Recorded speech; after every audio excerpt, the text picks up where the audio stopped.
Hi, I'm Michelle Ward. As a mom, I've looked my children in the eyes with love and hoped I can lead them toward a bright, wonderful future. But as a neurocriminologist who's been studying violent crime for the last 20 years, I've also quietly hoped that at the very least, I'm not raising a future serial killer. And if you can relate to that taboo thought, congratulations, you've just found your new favorite podcast. This is How Not to Raise a Serial Killer. Hello, welcome back to How Not to Raise a Serial Killer. Today we're going to talk about somebody who everybody seems to be talking about right now. And I brought my sister back onto this pod because she and I were just talking about it the other day, and I realized I need her because she was bringing up things I hadn't thought about and things that I think everyone's probably wondering about, kind of dispelling what's fact and what's fiction from the Netflix show that's coming out, or that is out right now, plus just kind of urban lore that we've all believed to be true, and some of it is and some of it isn't. And then this incessant need to know why Dahmer acted this way. Even in the world of serial killers, he's very unusual. And so I thought, you know what? I know a few things about Dahmer, and here's what I know, and here's what I believe to be true about him. It was the fall of my first year of my very scary PhD program, and we all started talking about what it was that interested us the most and why we're there. And there weren't many of us studying violence. In fact, I think there were only 2 of us admitted into the clinical neuroscience program. But there were others who were studying genetics and behaviors, so the conversation kind of took twists and turns. And as the conversation progressed, we were joined by some of the professors, and we ended up talking about Dahmer.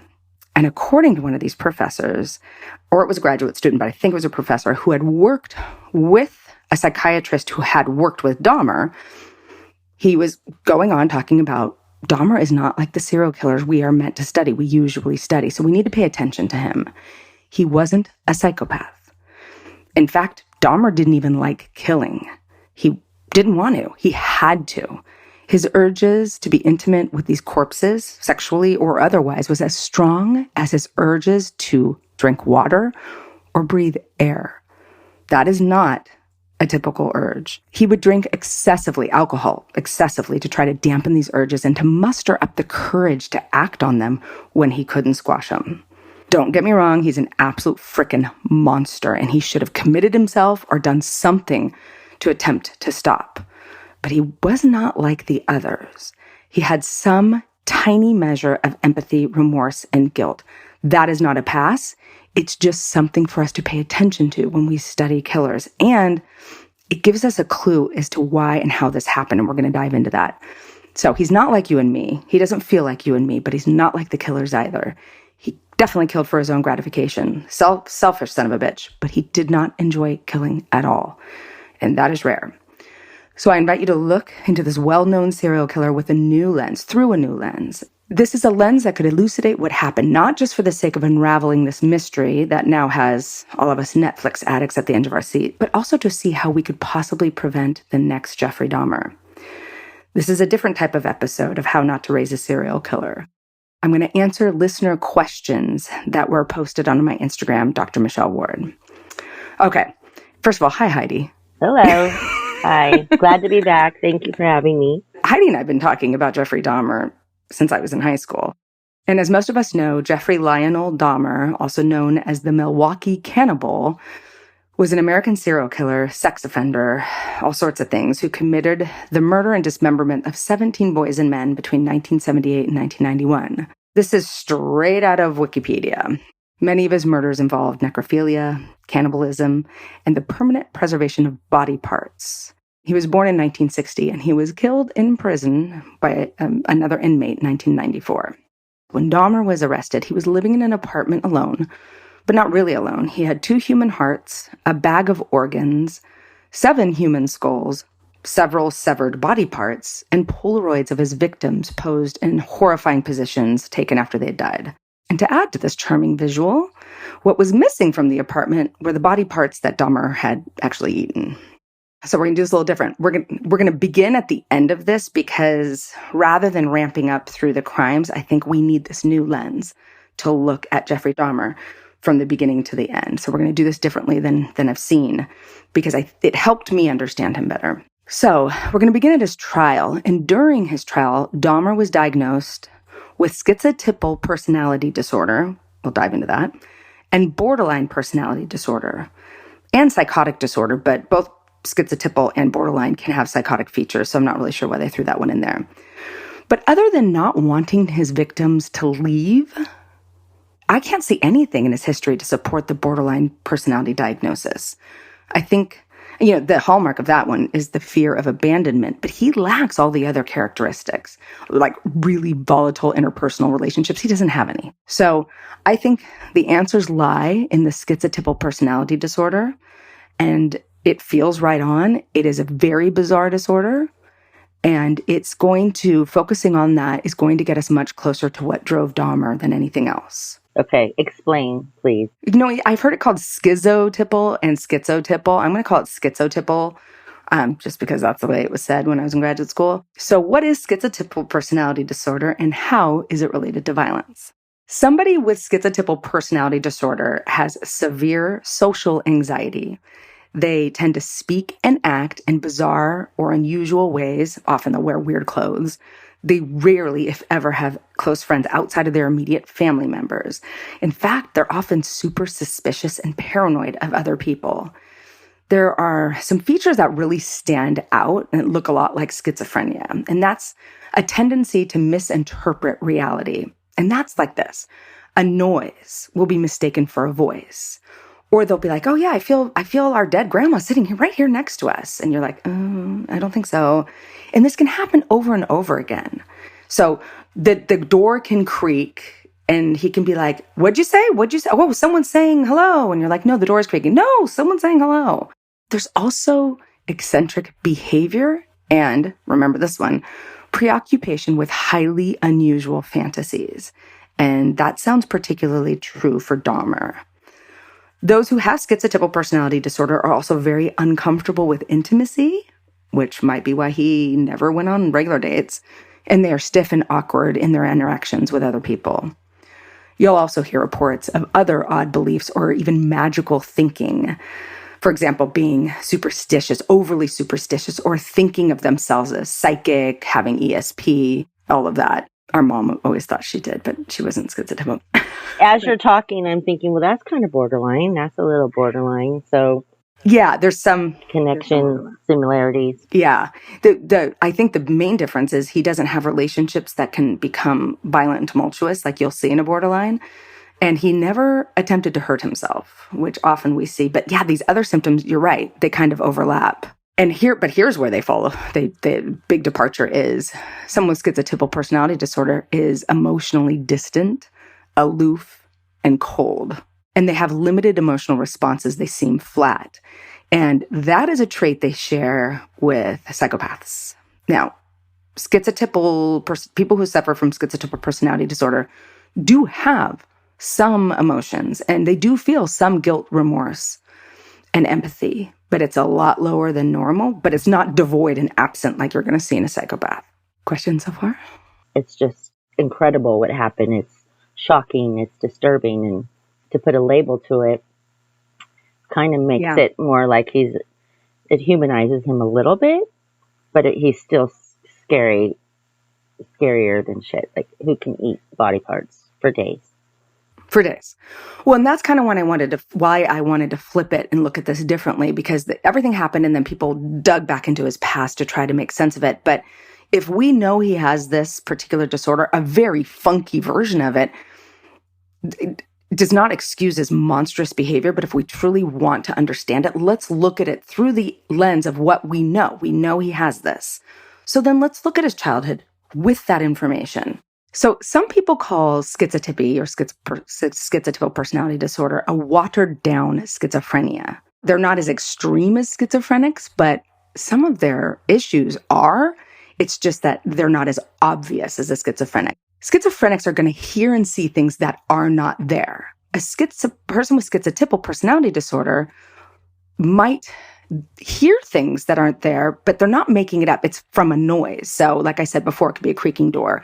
But they make imaginary people out of those real life noises. These are called unusual perception experiences. And someone with schizotypal personality disorder is more common than schizophrenia. It is believed, well, actually, it's even more common than we think, and I'll explain that too. Now, it's believed that schizotypia is caused by both genes and environment. So much so that if you have a relative, a family member with a schizophrenic disorder, then you are far more likely to develop schizotypal personality disorder. And in a regular population, schizophrenia occurs in about 1% of the population, 1 out of every 100 people. Schizotypal personality, however, is about 4%, but probably much higher than that, because there are odd and eccentric people who have all sorts of crazy thoughts going through their heads, but we don't know it because they're never diagnosed. You might be thinking this disorder sounds similar to someone on the autism spectrum.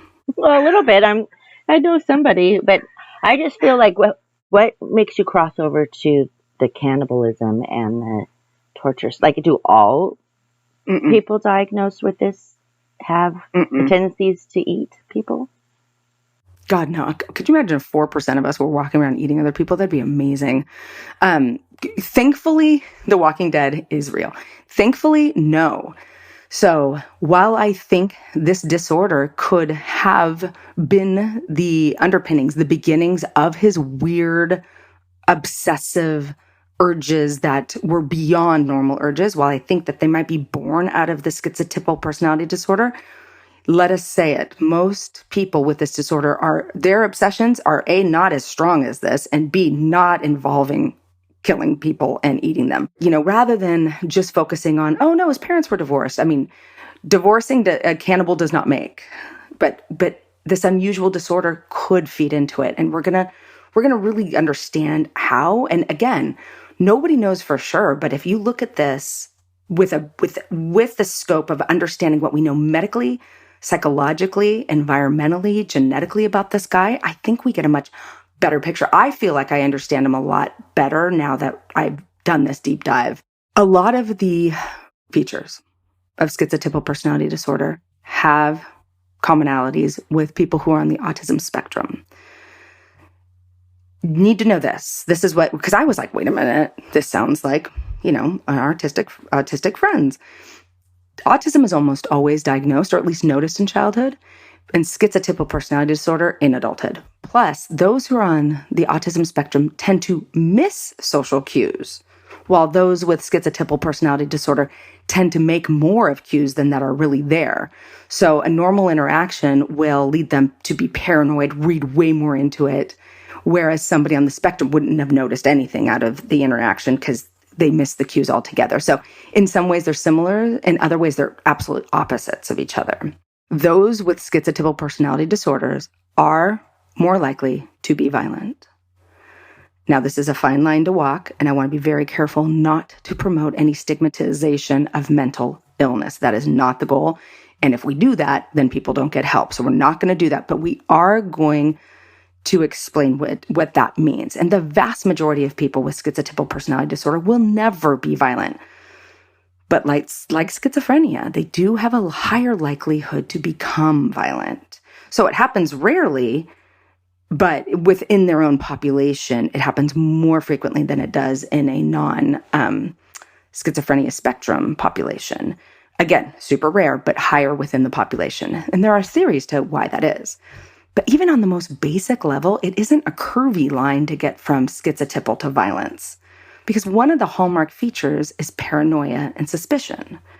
And the suspicion extends even to friends and family. And they don't have friends. They mainly have family, acquaintances, family, coworkers. And when a person is paranoid, they are more vigilant and self-protective. And they don't trust the intentions of others. So if you think about it, there are so many murderers who had weird behaviors and beliefs, and even more whose paranoid justifications made them say things like, it was them or me, even when there was no threat. Right. Does that make sense? Yeah, and I think paranoia, we can all have a little bit of paranoia in certain incidents, but when you live with it daily, it's got to be constant, like, intensity inside of your body all the time. Yep. Can you imagine living with that? Well, people with schizotypal disorder often, as I mentioned, they exhibit blunted affect, and that means their emotions are constricted or often appear absent.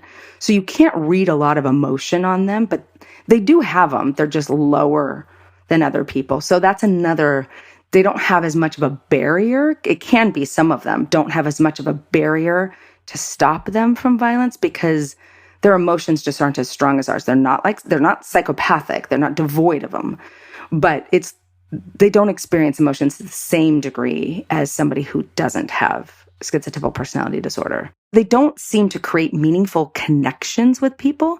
And it's theorized that the lack of connectedness could help nudge a person with schizotypal personality disorder into violence. Again, a barrier that's missing.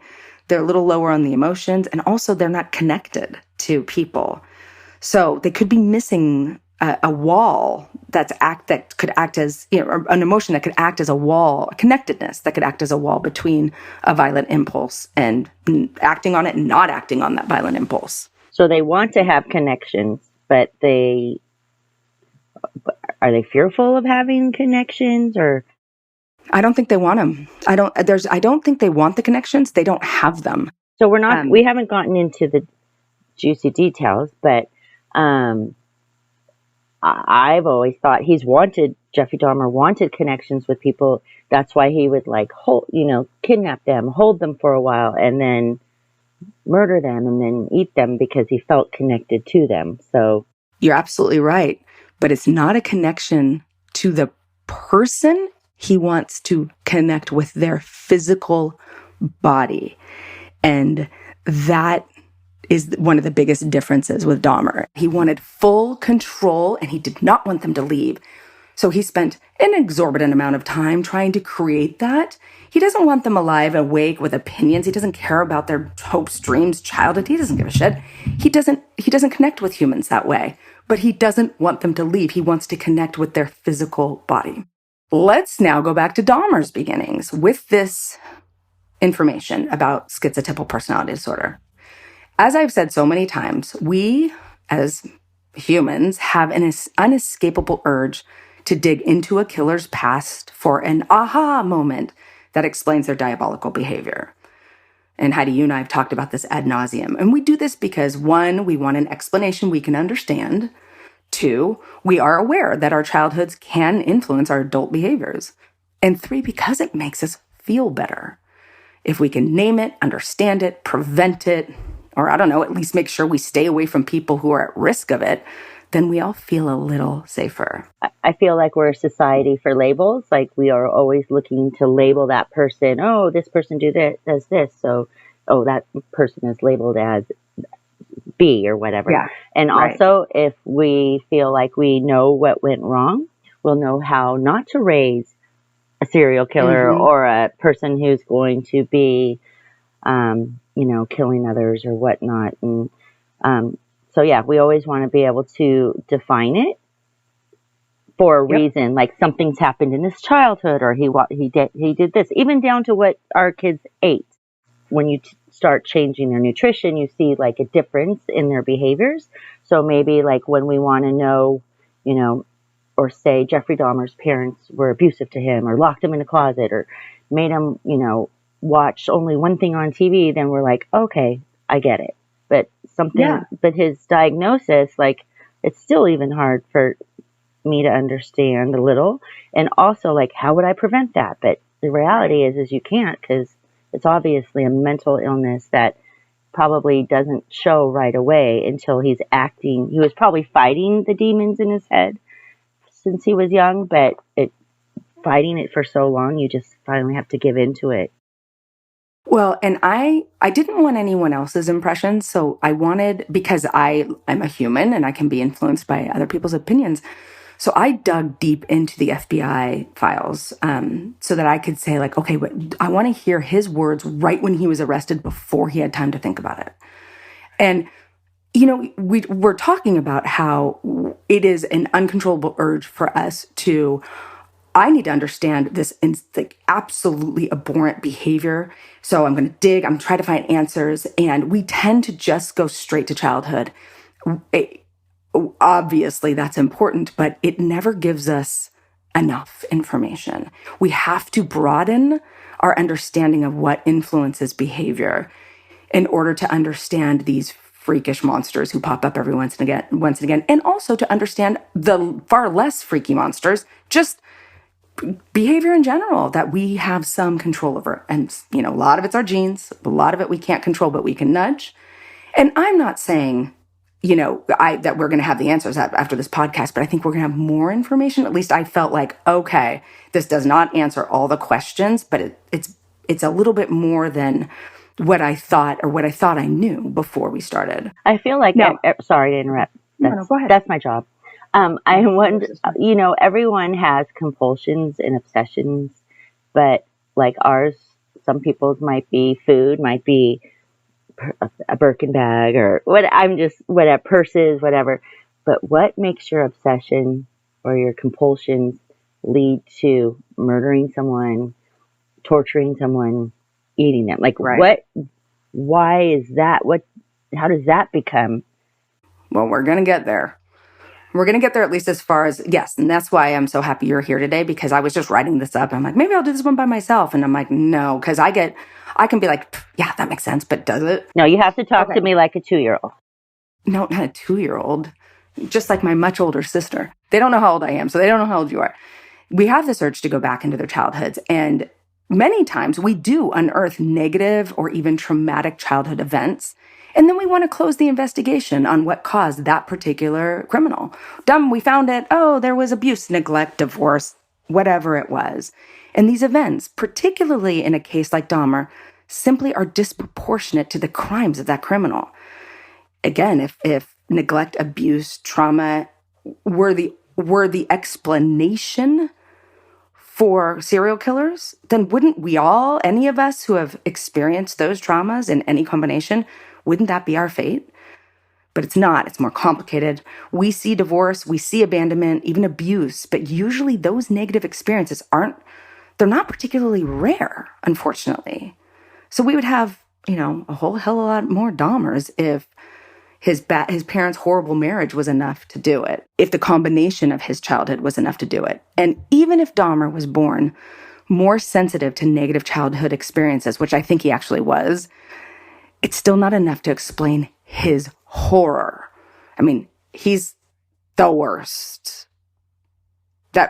He's the worst in popular culture. There are worse. Like, I know some Russian serial killers who make him look, pretty kind. I think it's so shocking too. And his victims were young, older, like he didn't discriminate. He didn't have a type. They were men or boys, definitely. But I feel like he tortured them, locked them in his apartment. I mean, we can almost just feel the terror that his poor victims were feeling. By the way, that was his least favorite part. He did not want to hurt them, torment them, torture. He got no joy from that. And that's what I mean. He's not like... But he is, because he did... just because he didn't want to, he still did it. Most of them do it because they like it. They get the thrill from it. And he didn't. It was a means to his ends. And and I can see your face. You don't like it. And nobody does. But it's going to help us understand it better. We want it to be this way, but then we are going to miss what was really going on. Why was he different then? Is this an individual thing? This is just a Jeffrey Dahmer thing who didn't get any joy from torturing and doing the killing part. He obviously got joy from the cannibalism part, maybe. Mm-hmm.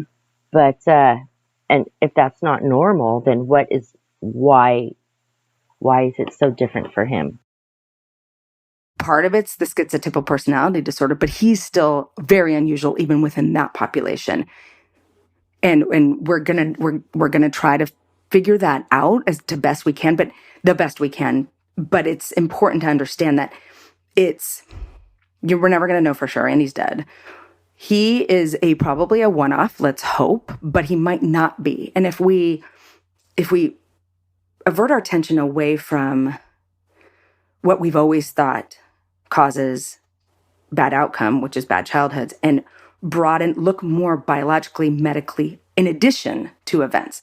The events in Dahmer's life were important, but we need more. We need all of it. And if we look at what happened to him physically and what was mentally happening for him that has biological roots, couple that with his experiences in childhood, and then I think we get closer. So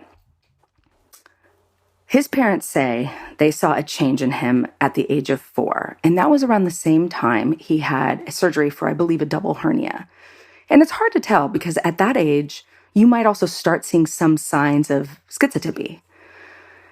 His parents, they're looking for a recent event because they don't have the information, but this one event might be quite meaningful. You see, there's evidence that schizotypal personality disorder can be caused by brain damage. There have been studies that have shown that people with brain damage are at a much higher risk for developing schizotypal personality disorder afterward. So there's a relationship between injury to the brain. Injury to the brain during surgery could be, maybe there was too much anesthesia. Maybe he had an allergic reaction to the anesthesia. Maybe there was epoxy. Maybe he didn't get, at some point, maybe there was not enough oxygen to his brain during the surgery. These are possibilities. They're saying that his behavior changed. If it's because of the surgery, it's possible that there was some damage. Because we also have known for decades that those who have schizophrenic spectrum disorders have different brains. They have these larger ventricles, and they have reduced gray matter in their brains. It looks like brain atrophy. And there are deficits to the frontal and temporal lobes. And y'all are probably sick of hearing me talk about how those lobes are related to violence. So I am not saying this is what happened. Ta-da, okay, done, pack up for the day. I'm just saying, this could have helped the train leave the station if this guy had some propensity, some genetic underpinnings related to schizotypal personality disorder, and then he has some traumatic event in his brain, and then he's got this kind of complicated childhood afterward. It could be, a perfect storm, multiple influences coming together. So keep that in mind, that schizotypal personality disorder does have genetic and biological basis and environmental. I mean, this is an event that happened in the environment that could have led to this damage that could have influenced the onset of schizotypal personality disorder. Does that make sense? Is it possible for them, if you do have a brain injury or something and it's not significant enough for, us to tell, is it easy to find or notice the differences right away? Would it happen right away, or is it something they noticed over time that he was changing at 4? Or that's a really good question.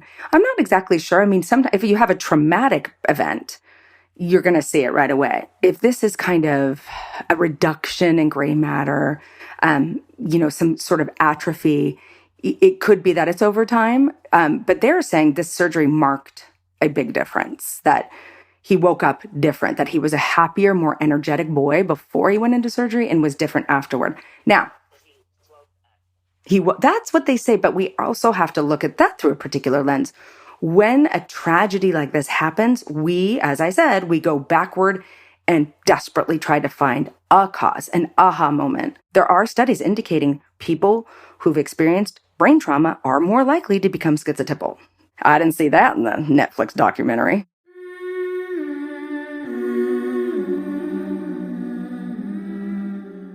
The custom framing company Framebridge will change your opinion of what true customization really is. They measure and handcraft each frame specifically for your piece, so you can Framebridge just about anything. Selfies, game day jerseys, your anniversary dinner menu, or latest artistic masterpiece. Just go to framebridge.com and upload your photo. If you have a physical piece to frame, they'll send you complimentary packaging to safely mail it in. Preview your item in dozens of frame styles, choose your favorite, or get free designer help. The experts at Framebridge custom frame your item and deliver your finished piece right to your door. Instead of paying hundreds at a framing store, Framebridge starts at just $39 plus free shipping. Order online or stop by a Framebridge store near you to work with a designer in person. My favorite design so far has been different size cutouts in black matte with black frames for my gallery wall. Frame your photos or send someone the perfect gift today at framebridge.com. That's framebridge.com.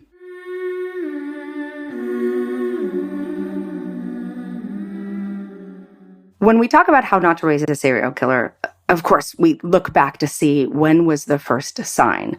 And hindsight is 2020. We can always be like, aha, it was there, it was then. Not necessarily that that's the cause. We have that aha moment when we look at an event from the childhood to look at the cause of the disorder. But or the behavior, but we also look back in history to find when did it actually begin. And it's really easy to do that once you know how the story ends, what the outcome is, what the disorder is. It's much harder in real time to know what a child's behavior means. For example, yes, Jeffrey had that surgery at age 4, and his parents report that his behavior changed dramatically. Then Dahmer's first grade teacher told his parents that Dahmer was painfully shy, had no interest in playing with other kids, and she was worried that he was very depressed. I think that now that would raise flags for everybody. But back then, remember, he was born in 1960. So we're talking 1966, maybe. Back then, autism wasn't on our radars. Certain personality disorders weren't necessarily on our radars. We just didn't have the knowledge we have now and the acceptance we have now. So his parents thought he just had a shy temperament like his dad. His dad is kind of a nerdy chemist and said he was just kind of a quiet child.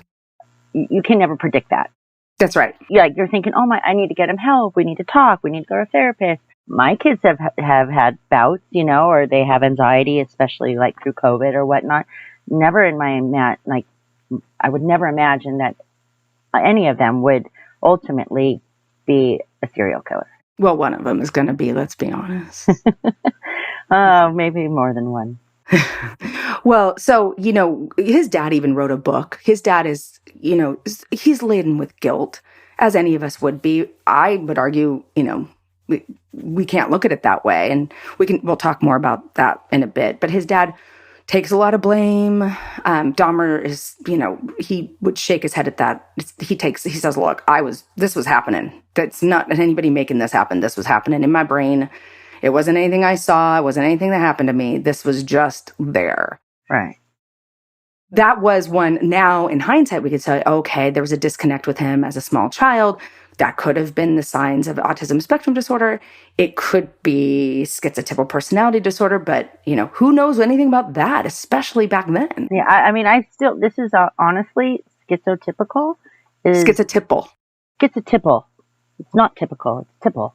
It's very atypical. Yeah. I had never even heard of that until you just said it today. So it's new to me as well. We know schizophrenic. We know, we have all these other labels. We have all these other diagnoses, but then there's things that we haven't even heard about or even know the symptoms of. So how do you even associate, that diagnosis or that type of mental illness to whatever behavior your child is doing at the time, or young adult or whatever? I think that is such a good point. I had not heard of schizotypal personality disorder until I was in graduate school. And there's another one too called schizoid or schizoid. And these are all schizophrenia spectrum. And it's interesting you should say that, because back then I'm like, okay, maybe you don't need to know about it unless you're going into psychology or neuroscience and you're working with that population. But that just isn't true. If something is 1% to 4%, in some cases 10% of our population, we all should have some basic education in these personality disorders, especially, I would argue, the cluster Bs, borderline personality disorder, narcissistic personality disorder, histrionic personality disorder, because that influences interpersonal relationships to such an intense degree that often I was helping somebody who was going through a divorce with somebody who suffers from borderline personality disorder, and she was not getting any help. And he said to me, why aren't we taught this in high school? Why don't we know that these are not people who are locked up? These are not people who are medicated. These are your family members. These are your neighbors. These are your good friends who have these personality disorders. And there are better ways to interact with them. And if you don't have any information about that, how are you supposed to know? And I have no idea. Maybe you'll get a course in abnormal psych in high school, maybe. But I don't know. I feel like I haven't used trigonometry yet. Yeah. How do you know what you don't know? Right. You can't know it if you don't even know it's Yeah. Oh gosh, really? Yeah, I don't know. I don't know those either, so it's okay. Anyway, to your point, there would be no reason for you to know what schizotypal personality disorder is, but I think you should know it because it's at least 4% of the population. And you work in education, you should have all the abnormal psych, but there's no way, like, unless you go research it yourself, I just don't know where one learns this stuff. 60s and 70s, that was just unheard of. It was embarrassing. There was like shame to it. And if you had to be on any type of medication like that, you have to keep a secret. And it's just, it's sad that it was like that. But like I said again, they obviously didn't know, Right. Well, and in their defense, Dahmer was really good at hiding his obsessive, overwhelming, overpowering urges. Now, his teenage years, he got even more reclusive, more friendless, and he became irritable and tense. And what his parents didn't know is that he started drinking heavily at like age 10. He would bring scotch to his classroom, and I cannot confirm this, I've heard it was in like flasks at first, and then he was like kicking it with a tumbler, at his desk, drinking scotch. A 10-year-old drinking, what, scotch? I feel like you have to get it. Oh, you maybe steal it. And also you have to like have gray hair and play golf. Scotch? And scotch smells like it's not like vodka, right? Right. I don't really drink scotch, so